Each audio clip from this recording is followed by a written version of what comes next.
Figlio Padre, Figlio e Spirito Sancti. Amen. Veni, Sancte Spiritus, Lepetur ancora Filium. Et tu amoris inesim accende. Emite Spiritum tuum et creabuntur. Et nobis facem Dei. Oremus es Ficora Filium Sancte Spiritus, Iosum da Christi. Da nobis in oribus Spiritus, recta sapere. Et Dieu sempre consolazione gaudere, becissum Domine nostrum. Amen. Cœur sacré de Jésus. Prie pour nous. Sainte Vierge Marie. Prie pour nous. Saint Joseph. Prie pour nous. Nos anges gardiens. Prie pour Le nous. Saint Patron. Prie pour nous. Saint Ignace de Loyola. Prie pour nous. Au nom du Père et du Fils et du Saint-Esprit, ainsi soit-il.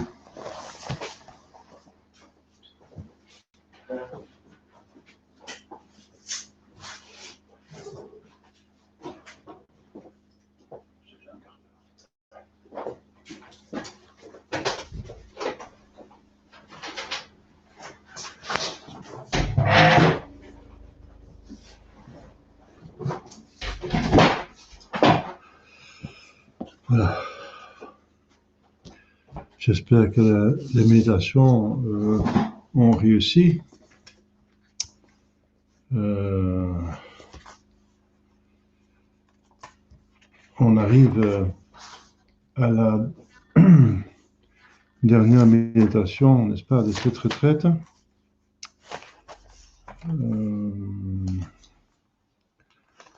Voilà. Alors,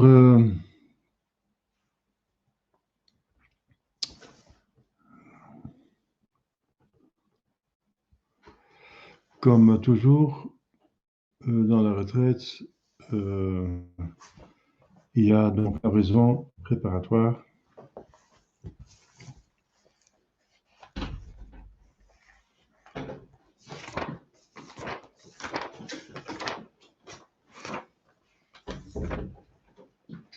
Il y a donc maintenant la méditation des autres apparitions de Saint Jésus-Christ, et ensuite l'Ascension et la Pentecôte. Les mystères glorieux.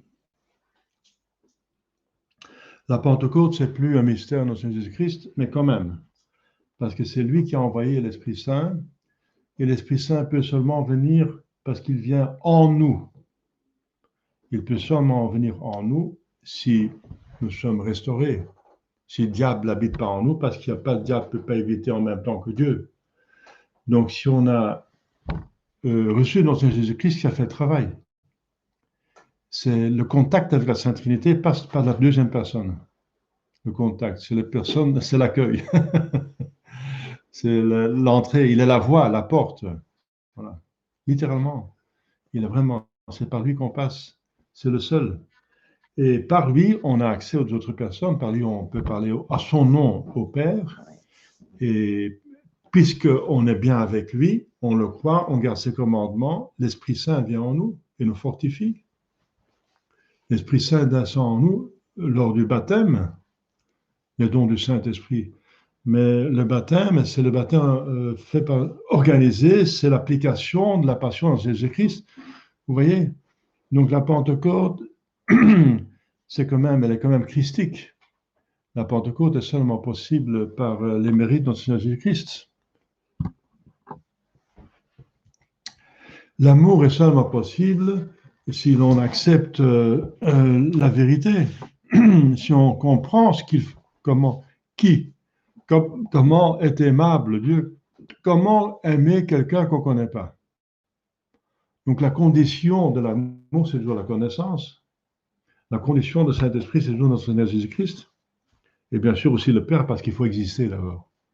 Si on n'existe pas, il n'y a rien. Donc le Père nous crée, le Fils nous restaure et le Saint-Esprit nous sanctifie. Voilà. C'est merveilleux, n'est-ce pas? Alors, on voit d'abord les apparitions à ceux qui aiment le plus, parce qu'il y a une nouvelle hiérarchie.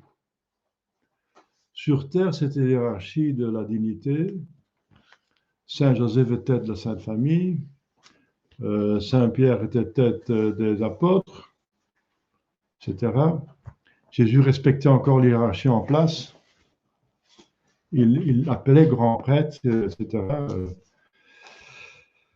Et voilà, il les reconnaissait comme grands prêtres et comme théologiens, les pharisiens. Il disait, faites ce qu'ils disent, parce que ce qu'ils disent, c'est vrai, ce ne sont pas des hérétiques, les pharisiens. Mais n'imitez pas leurs actes, parce qu'ils donnent un mauvais exemple. Mais il dit quand même, écoutez leurs paroles. Ils avaient le devoir d'enseigner le peuple, et ce n'étaient pas des hérétiques. Jusqu'à ce qu'ils deviennent hérétiques. Ils sont devenus hérétiques. Jésus a un glaive tranchant.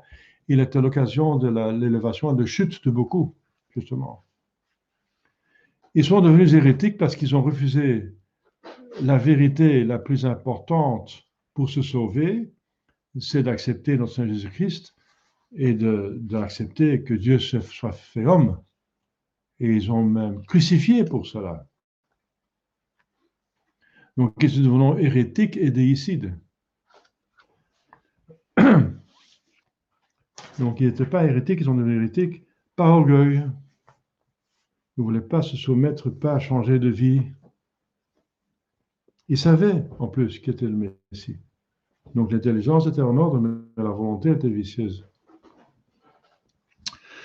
Donc, voilà, le prélude est la même. même.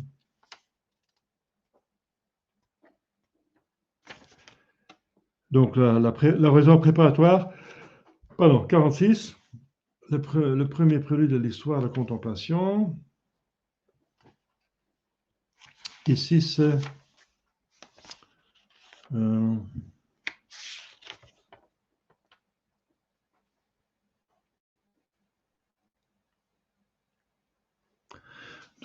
c'est dans les remarques 226. Dans les contemplations suivantes, on parcourra tous les mystères glorieux. Depuis la résurrection jusqu'à l'ascension inclusivement, etc. Dans l'ordre marqué à la série des mystères, donc les mystères, c'est ici par derrière. Hein. On a les mystères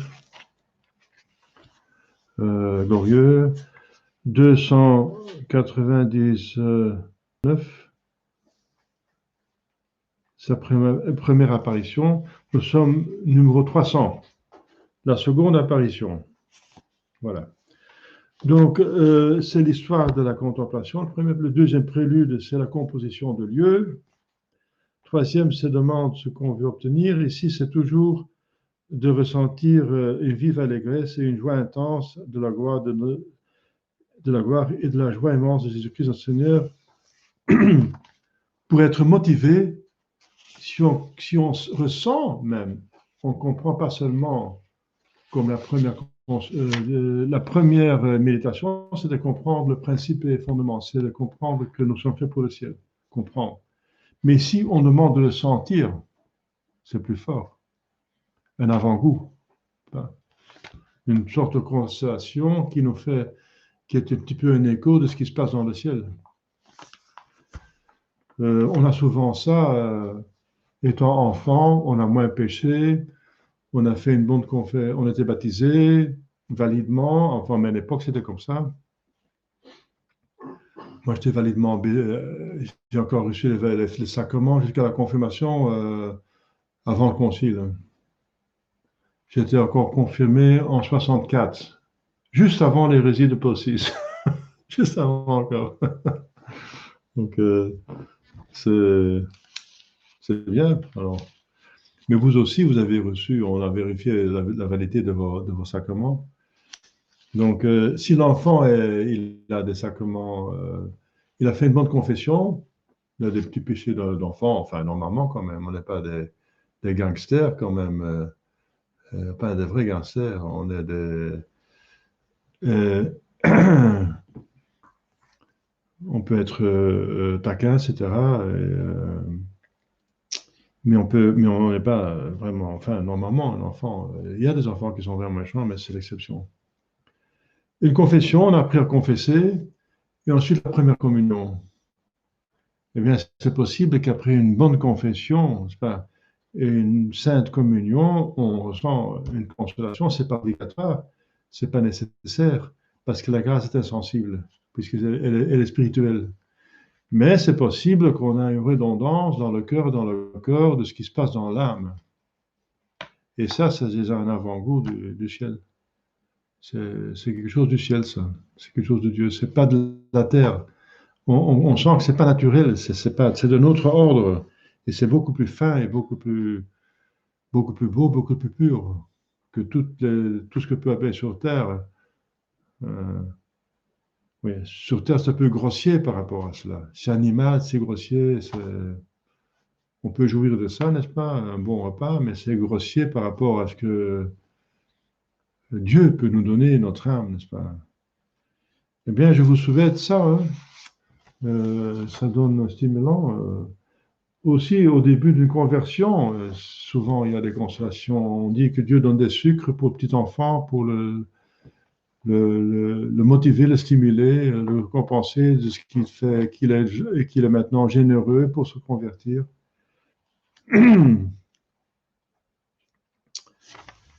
Voilà. C'est la demande. Et ensuite, on va faire l'application des sens, on va essayer de voir les personnes, d'entendre les paroles et d'observer les actions. Ensuite, il faut considérer que maintenant, Jésus montre sa divinité, mais qu'il est toujours homme. Il est toujours homme pour l'éternité, il est homme. Mais homme dans un corps et une âme glorifiée. Donc, quand même, il y a la différence. Donc, il peut se déplacer plus facilement. Un corps glorieux peut se faire déplacer comme la pensée, n'est-ce pas? Son corps est spiritualisé, il peut traverser les murs, il reflète notre corps aussi après la résurrection, ce sera comme celui de notre Seigneur Jésus-Christ. On sera semblable à lui, mais à notre mesure alors. Donc, alors je considérais que Jésus exerce auprès des siens l'office de consolateur. Sur terre, il était la voix, l'illuminateur. Il nous enseignait ce qu'il faut savoir et nous donnait l'exemple, comment il faut agir, comment il faut vivre. Et il nous donnait l'exemple, n'est-ce pas? Et il était éducateur, finalement, au niveau surnaturel. Il a fait un séminaire pendant 3 ans, formé des prêtres, évêques, apôtres, papes, l'Église. Et en le comparant à un ami qui console ses amis. Si vous avez jamais eu un bon ami, parce que c'est très précieux. Hein. Et maintenant, dans cette entrée dépravée, c'est difficile de trouver un bon ami qui vous fait du bien. On trouve toujours une âme qui vous est proche. C'est tout simplement que vous avez plus ou moins des caractères tempéraments qui correspondent. Mais un ami qui vous élève, c'est autre chose. Je vous souhaite de connaître un saint même, hein, c'est magnifique. Si on connaît un saint, on est pratiquement dans un ascenseur. Vous avez souvent des couples qui se sanctifient. Ils sont aidés l'un par l'autre. On connaît Saint François d'Assise et Sainte Claire. Sainte Claire a pris l'ascenseur de Saint François. Hein. C'était une fille du même village. Elle a imité Saint François. Sainte Thérèse d'Avila, elle attire Saint Georges de la Croix. Saint François de Sales attire Saint de Chantal, Frémur de Chantal, Madame de Chantal. Saint Don Bosco attire élève Saint Dominique Savio. Donc vous voyez, je vous souhaite d'avoir des amis qui sont des ascenseurs. Hein. Mais l'Église est toujours sainte, donc il y aura toujours des saints. Mais je ne pense pas qu'ils sont très nombreux maintenant, parce que même les fidèles ne sont pas nombreux. Les prêtres ne sont pas nombreux, les évêques ne sont pas nombreux, et on n'a même pas de pape. Mais l'Église ne peut pas perdre sa sainteté. Donc l'Église elle-même est un ascenseur. Voilà, donc je terminerai par un ou plusieurs colloques conformes au sujet de la contemplation et je réciterai une oraison dominicale. Donc maintenant, on est au numéro 300, n'est-ce pas? 300.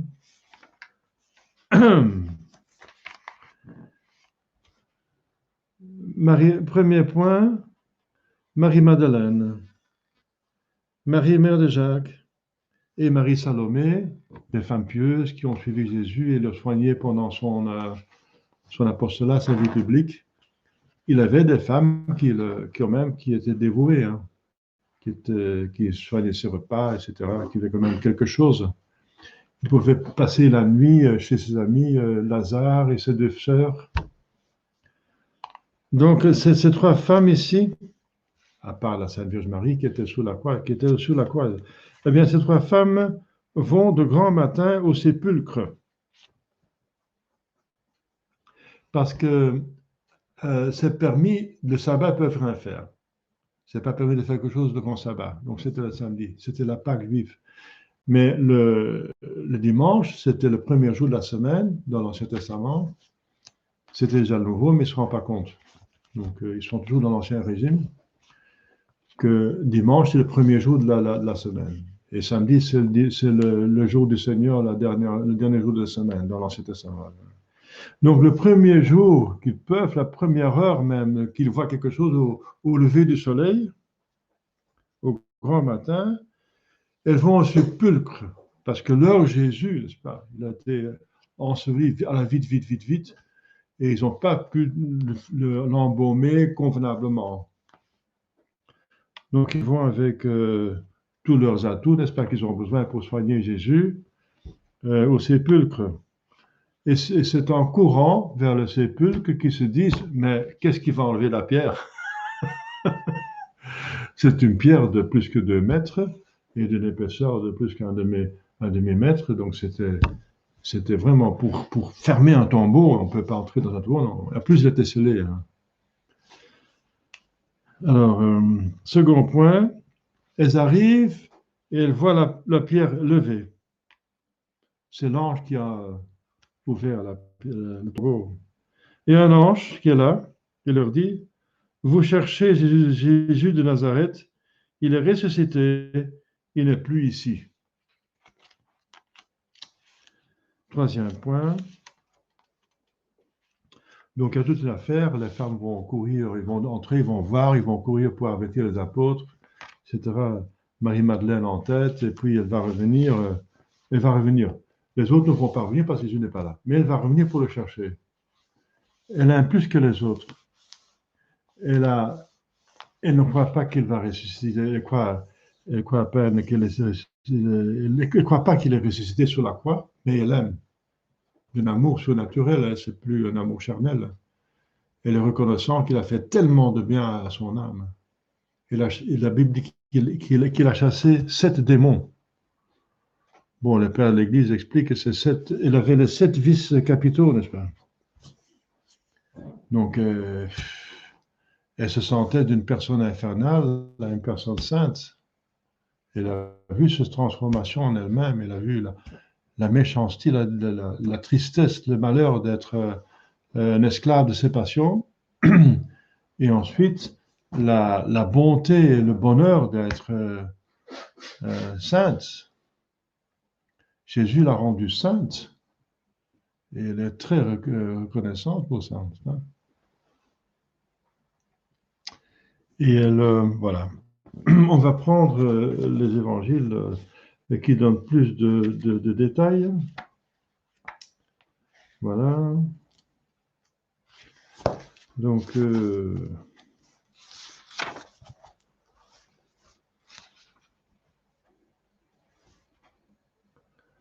voilà. Donc,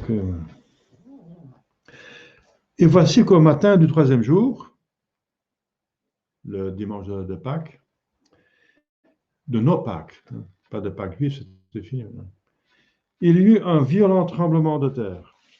Encore un tremblement de terre. Un ange du Seigneur descendit du ciel, s'approchant de la pierre, il la renversa et s'assit dessus. Mais le tombeau est déjà vide, hein? Mais l'ange veut montrer que le sépulcre est vide. Son visage brillait comme l'éclair, son vêtement resplendissant comme la neige. Donc c'était vraiment un être, on dit maintenant, extraterrestre. Il n'était pas de la Terre, mais il n'est pas d'une planète, il vient du ciel tout simplement. C'est un ange glorieux. Frappés de terreur et d'épouvante, les gardes étaient comme morts. Là, vous savez ce qui va se passer avec les gardes. Ils vont voir les pharisiens et disent, juste alors, c'est grave, il y a un ange, il a ouvert la pierre, et le tombeau est vide, le corps est disparu. Bon, je pense qu'on va y... Voilà. Je pense que le texte va en parler. Voilà. Le recours des gardes à Jérusalem. Saint Matthieu en parlera, et on va y revenir. Or, le soir du sabbat, quand le lever des étoiles avait commencé le jour suivant, la levée des étoiles avait commencé le jour suivant. Marie-Madeleine, Marie, mère de Jacques et Salomé étaient allées acheter des aromates pour embaumer Jésus. Donc, dès qu'ils pouvaient, ils sont allés acheter c'était ce qu'il y avait besoin pour donner un grand honneur à des dépouilles. Le lendemain de grand matin, parce qu'il fallait quand même avoir la lumière, avant que les ténèbres fussent dissipées, elles vont déjà se mettre en route pour quand il arrive qu'il y a le soleil. Enfin, un petit peu quand même, que ça commence à luire. Elles se dirigent vers le tombeau.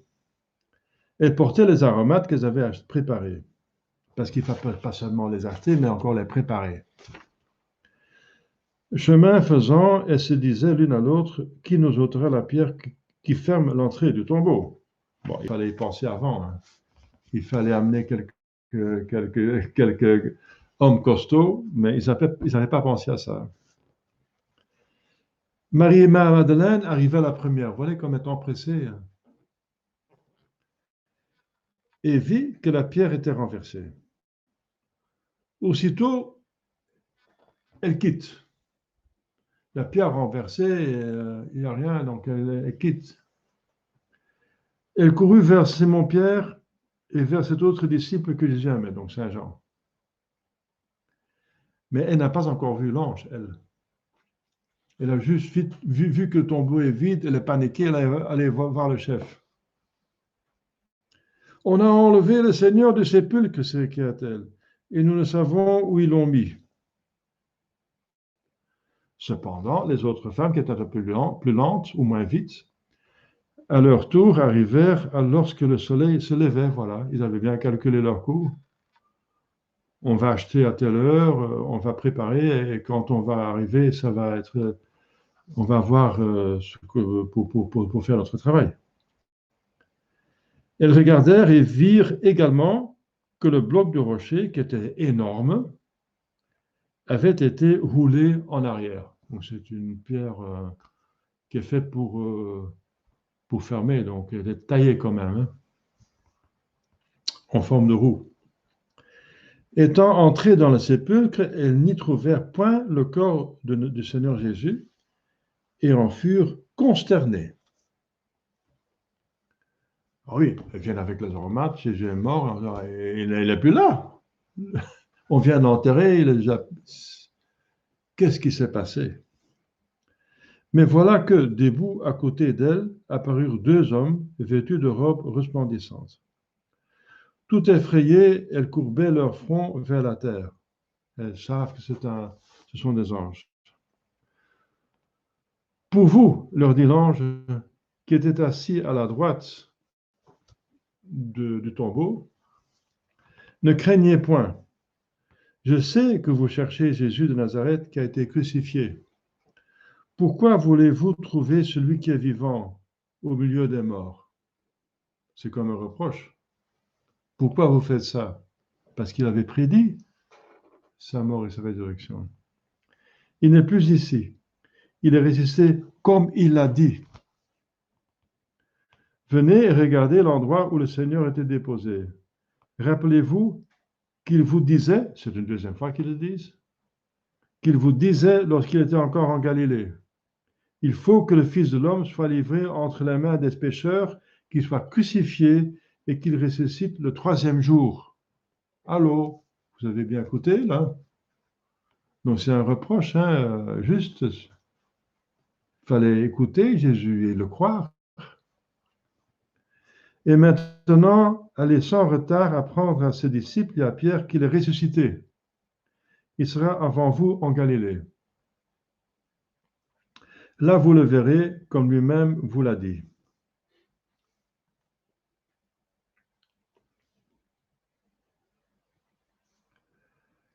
Voilà le message que j'avais à remplir auprès de vous. Parce que Angelus, ça veut dire le messager, ange, de la part de Dieu. Et se souvinrent alors des paroles de Jésus. Et tout émus et tremblants de crainte et de joie, elles sortirent en hâte du tombeau et l'effroi les empêcha de rien dire à personne. Cependant, Pierre et Jean, avertis par Madeleine, étaient partis aussitôt. Et tous deux s'étaient mis à courir pour aller au sépulcre.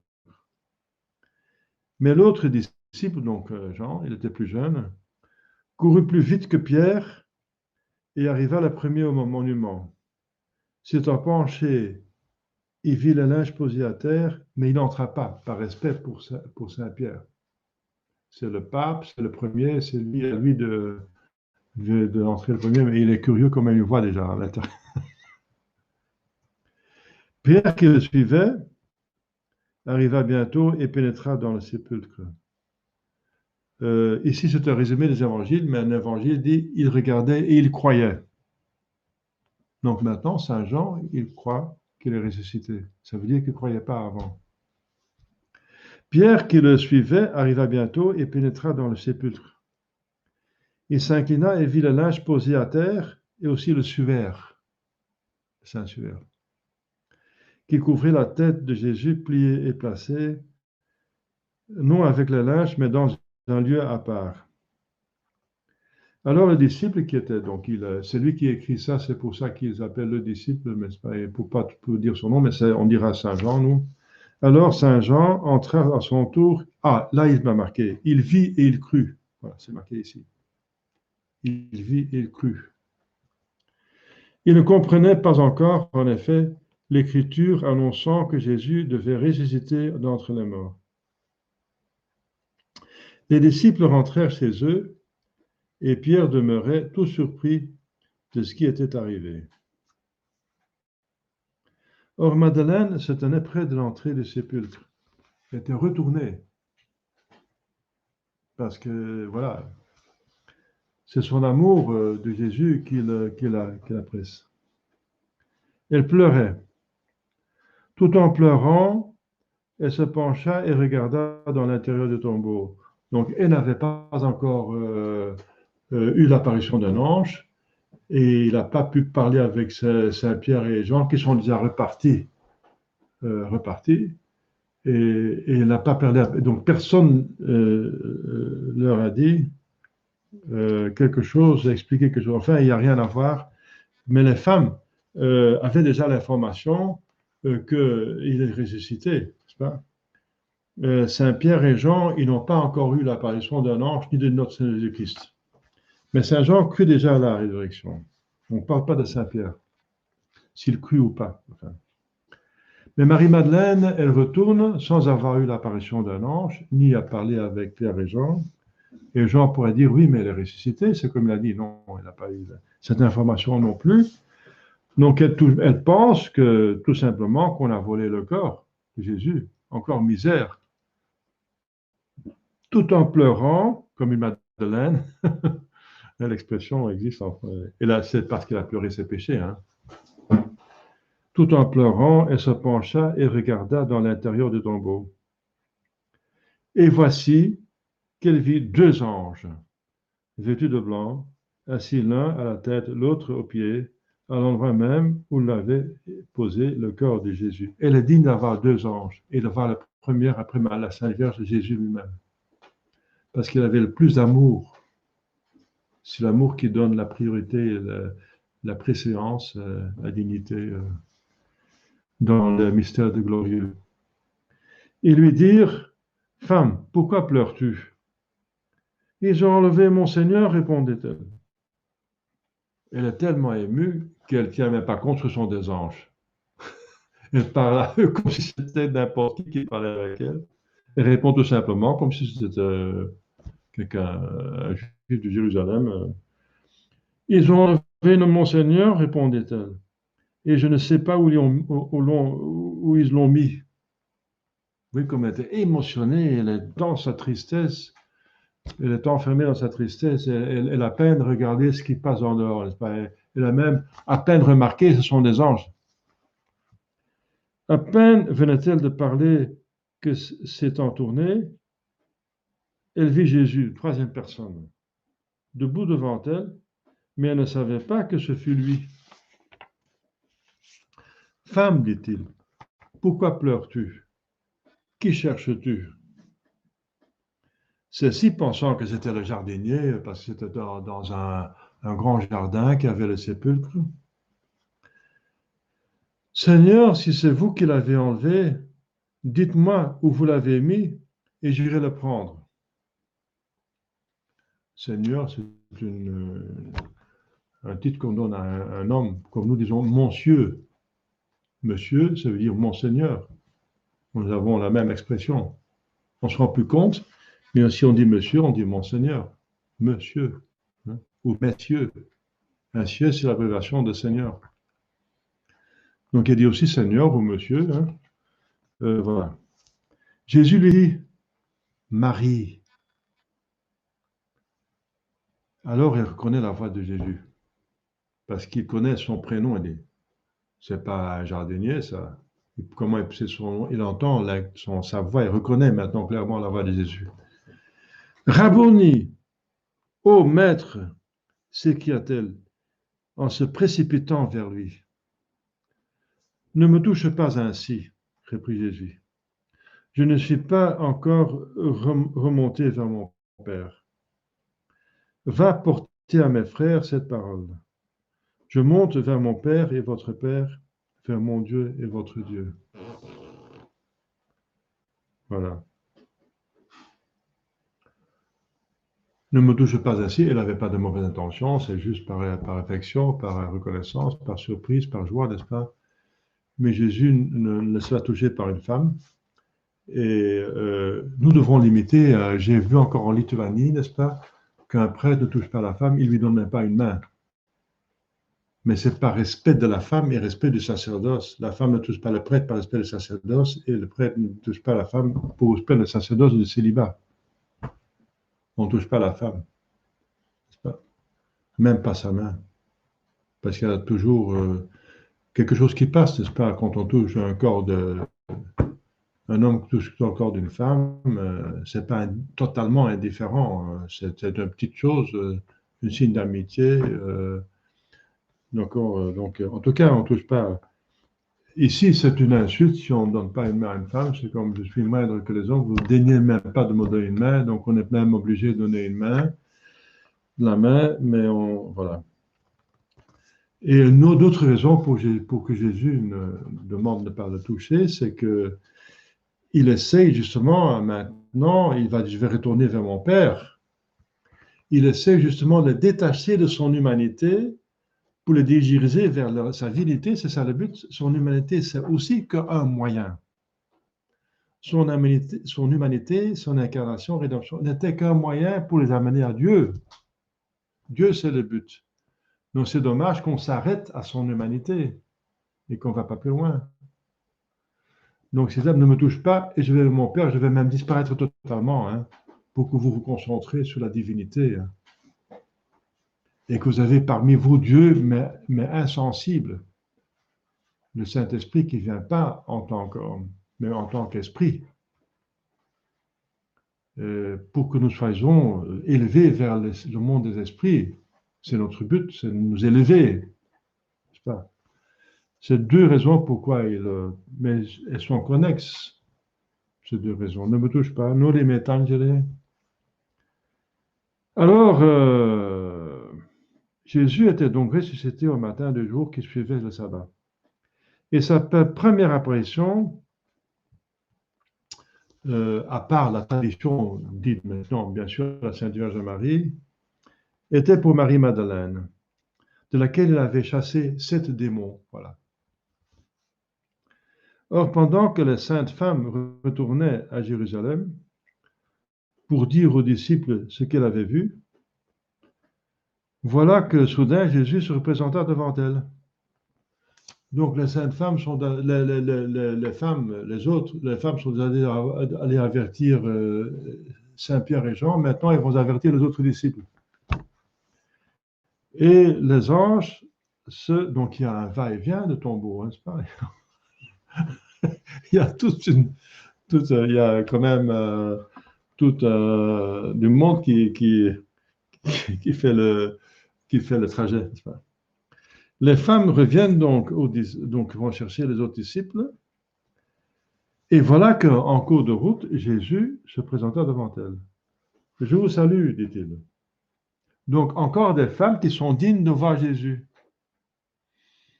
Oui, ce sont elles qui sont allées au tombeau pour le moment, mais ce n'est pas les apôtres. Hein. Les apôtres sont en train de regarder eux-mêmes, de digérer leur trauma. On était déçus, n'est-ce pas? On a pensé devenir premier ministre du portefeuille, ministre, etc. Et lui, le grand chef, n'est-ce pas, le grand roi des Juifs, et maintenant, c'est rien, n'est-ce pas? C'est rien. On a même peur de sortir, pour être tapé dessus, pour être peut-être tué comme Jésus. Donc, ils se sont en train de, comme dit l'expression, se lécher leurs blessures, tandis que les femmes vont essayer de faire du bien à Jésus encore. Vous voyez la différence? Alors Jésus se montre à elle. Aussitôt, elle tombe à ses pieds, les embrasse et l'adore. Voilà. Ils ont reconnu, il montre sa divinité, donc ils ont compris directement. Ils ont compris. Ne craignez pas, ajouta Jésus, mais allez dire à mes frères qu'ils se rendent en Galilée. Là, ils me verront. La ville de Jérusalem, trop enserrée dans ses remparts, dit la glose, ne pouvait contenir la multitude des pèlerins qui se rendaient chaque année aux principales solennités du temps. C'est pourquoi l'on avait assigné dans les environs de la ville sainte une contrée à chaque province. Cette contrée portait le nom de la province. Les Galiléens campaient au nord du mont des Oliviers et ce lieu s'appelait Galilée. Parce que c'est là où il va monter aux cieux. Il va monter aux cieux dans le jardin des Oliviers. Donc il ne faut pas se tromper, il ne va pas aller en Galilée, la province, mais Galilée, le campement des Galiléens à la fête de Pâques. C'est là sans doute que se rendirent les apôtres sur l'invitation des sauveurs. Une vaste construction destinée aux réunions des Galiléens leur offrait un sûr abri. Donc, voilà.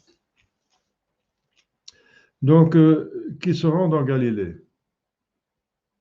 Ils sont presque tous galiléens. Hein. Donc, lui, il est galiléen et il les a choisis là, pêcheurs, tout près le lac de Génézareth. Là, ils me verront. Mais je ne sais pas, ils sont tous parce que Matthieu était plutôt c'était un receveur d'impôts. Enfin, encore, la plupart étaient galiléens. Alors, Marie-Madeleine avait accouru vers les disciples, vers les autres, parce que Pierre et Jean les avaient avertis. Elle les avait trouvés dans les larmes et les gémissements. « J'ai vu le Seigneur !» s'est-elle criée, « et voici ce qu'il m'a dit. » Alors, on dit, encore misère, les femmes sont devenues hystériques. Ça manquait encore à notre tristesse. Il faut encore. Voilà. On n'a pas seulement maintenant leur misère, mais encore les femmes vont nous embêter avec des histoires de fantômes. Vainement leur avait-elle affirmé qu'il vivait, qu'elle avait vu, ils ne croyaient pas. Vous êtes devenu folle, quoi, ça tourne un petit peu. Allez, calmez-vous, hein, calmez-vous. Attendez, calmez-vous. Allez prendre un petit déjeuner là. Bon, vous êtes déjeuné ce matin? Hein? Comme un homme peut calmer une femme qui est excitée. Voilà. Un homme est souvent plus calme qu'une femme, mais, ouais, mais cette fois-ci, elles ont raison. Hein. Peu après, Jeanne, Marie, mère de Jacques, et les autres arrivèrent en hâte et toutes heureuses, près des 11 et de ceux qui les entouraient, et leur racontèrent ce qu'elles avaient vu. Le récit parut aux apôtres l'effet du délire, et ils ne crurent pas. Eh bien, maintenant, c'est une hystérie collective, le délire. Elles ont perdu la tête. C'est trop. C'est vrai, c'était traumatisant, hein, ce qu'on a vécu. Ils ont tout simplement perdu la tête et maintenant ils s'imaginent qu'il est ressuscité. Cependant, Jésus apparut à Pierre et apparut ensuite à Jacques. Voilà. Il va apparaître à celui qui a plus aimé des apôtres. C'est lui qui l'a suivi jusque dans la cour, même s'il a renié. Et alors il a pleuré ses péchés encore. Il a déjà pleuré son reniement. Dès que les femmes eurent quitté le tombeau, quelques-unes des gardes retournèrent à la ville. Ah ah! Qu'est-ce qu'ils vont faire, les Juifs? Et racontèrent au prince des prêtres tout ce qui s'est passé. Alors les princes, ils crurent, les gardes, ils peuvent aller vérifier eux-mêmes que le tombeau est ouvert. Ceux-ci se réunirent en conseil. Ah, conseil. Sanhédrin, n'est-ce pas? Un conseil. On va se mettre en sorte pour trouver une solution. Je me souviens qu'après le concile, il y avait toujours des réunions des prêtres et toujours se réunir. Il y avait certainement des problèmes parce qu'il y avait, au lieu que les églises se remplissaient, elles se vidaient avec l'apostolée, commençaient à se vider.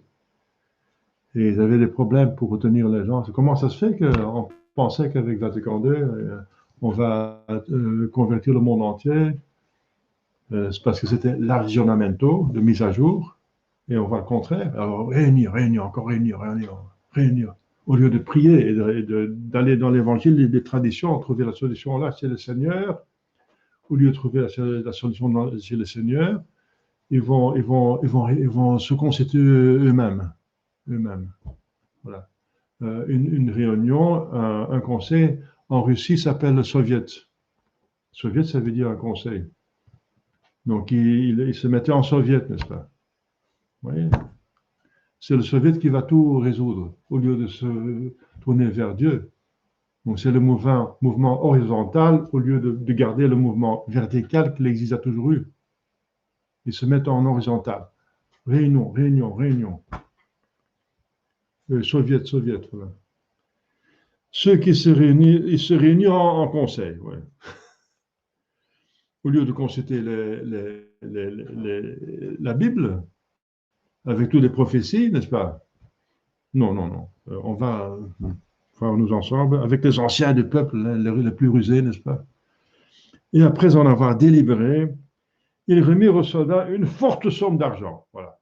Eh bien, les protocoles de Saint-Sion disent qu'on peut toujours, on peut acheter tout le monde si la somme est assez grande. En leur imposant cette consigne. Dites que ces disciples sont venus durant la nuit et l'ont enlevé tandis que vous dormiez. Et si le gouverneur vient à savoir quelque chose, parce que c'est la peine de mort pour s'endormir pendant la garde, peine de mort. Nous le gagnerons et nous le mettrons vous mettrons à l'abri toute peine. On va encore expliquer la chose. Alors, Saint Augustin va rire. Il va dire, là, vous n'avez pas de bien réfléchi. Vous avez fait un mauvais travail cette fois-ci. Parce que il y a deux possibilités.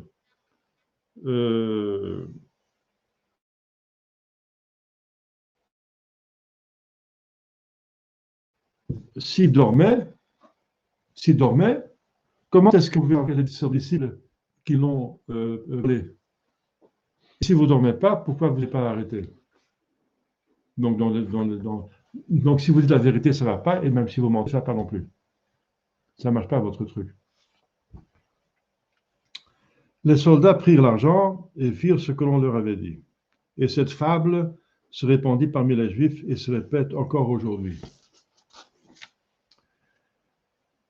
Le même jour,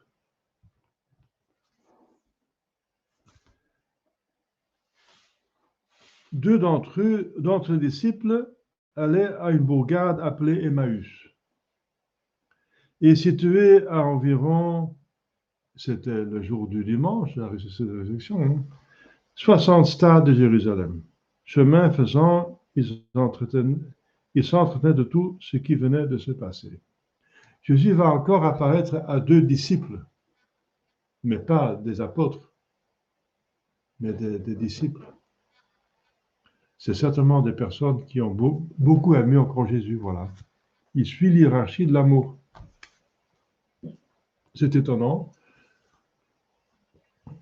Enfin, c'est possible qu'une personne qui est moindre dans l'hiérarchie a plus de dévotion pour Jésus et finalement est à plus haute place. C'est pas parce qu'on est pape qu'on est dans la meilleure place, la place la plus haute dans le ciel. Hein. On a eu des saints papes au 1er siècle, tous des saints papes, mais après ça commence à changer, hein, parce qu'on commence à acheter la papauté avec de l'argent, on commence à lobbyer, à pousser, etc., à mettre son candidat en avant, jusqu'à en mettre un enfant de 12 ans, un garçon de 12 ans comme pape, hein, au XIe siècle. Et alors, l'empereur Othon a encore dû rectifier le tir. Tandis qu'ils discouraient et se communiquaient mutuellement leurs pensées, Jésus lui-même les joignit et se mit à marcher avec eux. Il ne se montra pas sous sa forme ordinaire. Donc cette fois-ci, il cache de nouveau sa divinité pour le ramener petit à petit, n'est-ce pas, à la chose. Ils avaient comme un voile devant les yeux qui les empêchait de le reconnaître. De quoi vous entretenez-vous ainsi en marchant, leur demanda-t-il. D'où vient votre tristesse? L'un d'eux, nommé Cléophas, lui répondit, êtes-vous donc tellement étranger dans Jérusalem que vous n'avez point appris ce qui s'est passé en ces derniers jours? Leur étonnement prouve que tout Jérusalem était au courant du crucifixion de Jésus, parce qu'ils s'étonnent que quelqu'un n'en est pas au courant. Qu'est-ce que donc, leur dit-il, Jésus? Au séjour de Jésus de Nazareth, reprirent-ils, c'était un prophète puissant en œuvre et en parole, devant Dieu et devant tout le peuple. Et toutefois, les grands prêtres et nos chefs l'ont fait condamner à mort et on l'a crucifié. Nous espérions, nous autres, que c'était lui qui serait le libérateur d'Israël. Et voilà déjà le 3e jour que tout cela s'est passé. Il y a bien quelques femmes d'entre les nôtres, vous voyez, les nôtres, donc ce sont des disciples, qui nous ont bouleversés en nous racontant des choses étranges. Avant le jour, elles sont allées au sépulcre, vous voyez, comme le tam-tam va vite, n'est-ce pas, le téléphone arabe, comme on dit, de bouche à oreille, ça va vite, hein. Ils sont déjà au courant, là.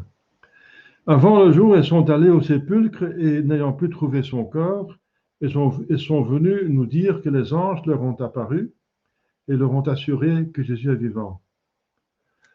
Alors quelques-uns des nôtres se sont rendus au tombeau. Ils ont constaté que les choses étaient bien telles que les femmes les ont racontées, mais lui, ils ne l'ont pas trouvé. S'il est ressuscité, il est quelque part. Je pensais. Ils ne savaient pas que Jésus peut se déplacer avec son corps glorieux, aussi vite que la pensée. Ô homme sans intelligence, dit Jésus, ô cœur lent à croire tout ce que les prophètes ont annoncé, ne fallait-il pas que le Christ souffrit toutes ces choses et qu'il ainsi il entrait dans sa gloire? Et parcourant tous les prophètes, en commençant par Moïse, il leur expliqua tout ce que les Écriteurs ont raconté du Christ. Ce fut ainsi que les disciples arrivèrent à la bourgade où ils se rendaient.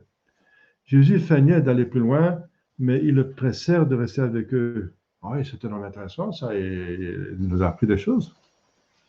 Demeurez avec nous, dirait-il, car il se fait tard et déjà le jour baisse.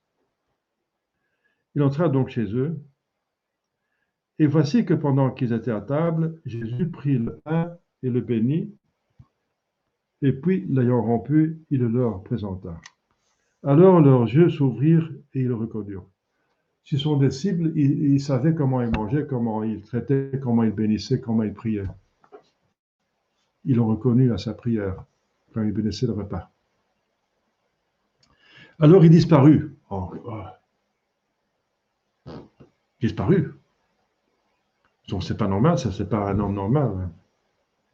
Et il se disait là, entre autres, n'est-il pas vrai que notre cœur était tout brûlant en nous-mêmes lorsqu'il nous parlait en chemin et qu'il nous révéla le sens des Écritures? Et se levant sur l'heure même, ils retournèrent à Jérusalem pour informer les apôtres. Donc, vous voyez comme Jésus est consolateur. Il les a consolés, mais consolés. Ils ont retrouvé leur foi et l'espérance. À Jérusalem, le soir du même jour, qui était le premier de la semaine, les 11 étaient réunis en un lieu et avec eux d'autres disciples. Les portes étaient fermées par crainte des Juifs. Les 2 disciples arrivant d'Emmaüs furent accueillis par cette parole. Le Seigneur est vraiment ressuscité. Il est apparu à Simon.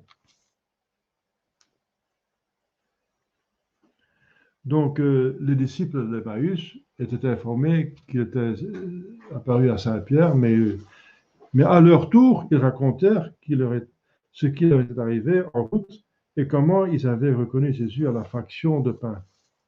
Mais quelques-uns se refusaient toujours à la croire. Les disciples poursuivaient leur récit lorsque Jésus parut tout d'un coup, se tint au milieu d'eux et leur dit « Paix soit avec vous ». La paix avec Dieu. La paix avec Dieu, ça veut dire la paix, ça veut dire l'état de grâce. Parce qu'ils ont péché officiellement, objectivement, ils ont fait péché d'hérésie. Ils n'ont pas cru Jésus-Christ. En soi, c'est un péché grave, objectivement parlant. Ne croire pas Jésus, c'est hérétique. Et c'est pour ça qu'il dit paix soit avec vous. Ça veut dire, parce qu'il va voir qu'ils vont regretter leur péché et paix avec vous. C'est moi. Ne craignez point. Je ne suis pas un fantôme. Dans leur trouble et leur frayeur, ils croyaient voir un esprit. Pourquoi ce trouble, reprit Jésus, et pourquoi de telles pensées viennent-elles dans vos cœurs, que je suis un fantôme? Voyez mes mains et mes pieds, c'est bien moi. Il a toujours les plaies. Touchez et voyez, un esprit n'a ni chair ni os, comme vous voyez que j'en ai. Et il leur montrait ses mains, son côté et ses pieds. Les disciples furent au comble de la joie en revoyant leur maître. Mais comme ils ne pouvaient encore en croire leurs yeux et que le saisissement les mettait hors d'eux-mêmes, Jésus leur dit, donc ils ne sont pas meilleurs que les femmes, ils sont dans le délire, maintenant ils sont tous dans le délire, ils sont hors d'eux-mêmes. Avez-vous ici quelque chose à manger? Ils lui représentèrent un morceau de poisson grillé et un rayon de miel. Et lorsqu'il eut mangé, pour montrer qu'il a un corps normal, qu'il n'est pas un esprit, sous leurs yeux, prenant ce qui restait, il le leur distribua. Puis il leur dit une seconde fois, « Paix soit avec vous. Comme mon Père m'a envoyé, moi-même, je vous envoie. » Ensuite, il souffla sur eux, il ajouta, « Recevez le Saint-Esprit. Les péchés seront remis à ceux à qui vous les remettrez et seront retenus à qui vous le retiendrez. » Donc là, il continue, n'est-ce pas, la cérémonie d'ordination qu'il a commencé à la dernière sainte. Ils avaient eu le pouvoir de consacrer, maintenant ils reçoivent le pouvoir de remettre les péchés. Or, Thomas, surnommé Didyme, l'un des 12, n'était pas avec les autres quand Jésus leur apparut. Donc, lisez alors l'histoire de Thomas, qui revient et il ne croit pas les disciples. Et c'est quand même les apôtres, c'est 11, plus les femmes, plus encore des disciples, et les 2 d'Emmaüs et les autres qui étaient aussi dans le Cénacle. Donc, disons une vingtaine de personnes au moins, si ce n'est pas plus, ils ne le croient pas. Ah non, ils sont tous devenus fous. Tous le délire.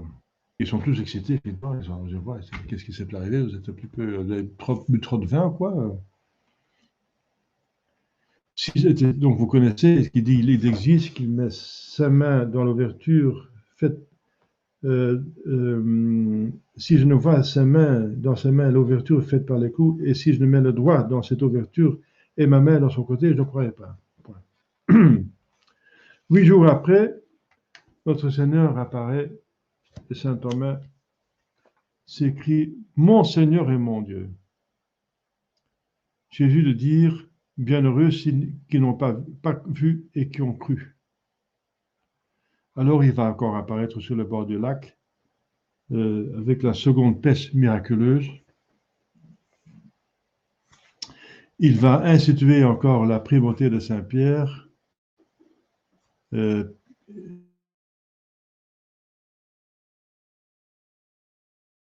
Même plus, per mes brebis. Donc il donne l'autorité du pape.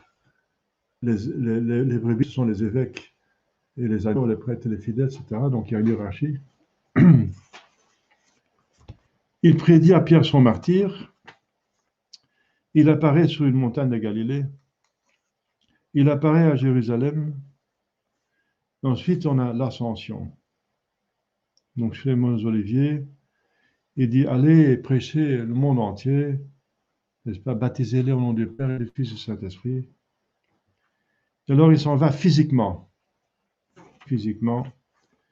Et 10 jours après, pendant que les disciples et les apôtres sont en prière avec la Sainte Vierge Marie, le Saint-Esprit descend sur eux et l'Église est entièrement établie. Avec la descente du Saint-Esprit, l'Église est établie et peut faire son travail, continuer le travail de rédemption de Jésus-Christ, inspiré et animé par le Saint-Esprit, la troisième personne divine, et jusqu'à présent, voilà.